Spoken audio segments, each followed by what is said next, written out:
ஆட்கொண்டவரும் நான் சேவிக்கிறவருமான ஆண்டவராகிய இயேசு கிறிஸ்துவின் நாமத்தினாலே அன்பினல் வாழ்த்துக்கள். கிறிஸ்து இயேசுவுக்குள் மிகவும் பிரியமான அன்பு சகோதர சகோதரிகளே, லூக்கா எழுதின சுவிசேஷத்தில் 6வது அதிகாரத்தில் 35வது வசனத்தை குறித்து கொண்டு தியானித்து பாருங்கள். அதில் கர்த்தர் ஒரு காரியத்தை சுட்டி காட்டுகிறார். கைமாறு கருதாமல் கடன் கொடுங்கள் என்று சொல்லி கர்த்தருடைய ஆவியானவர் சுட்டி காட்டுகிறார். எந்த பலனையும் எதிர்பார்க்காம உங்களிடத்தில் கேட்கிறவர்களுக்கு கடன் கொடுங்கள் என்று சொல்லி கர்த்தர் சுட்டி காட்டுகிறார். பாருங்கள், கைமாறு கருதாமல் கடன் கொடுங்கள்.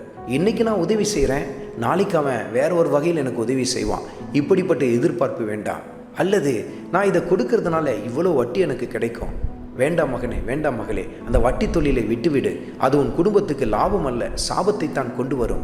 கர்த்தர் சுட்டி காட்டுகிறார், கைமாறு கருதாமல் கடன் கொடுங்கள். எந்த பலனையும் எதிர்பார்க்காம கடன் கொடுக்க ஆரம்பிங்க.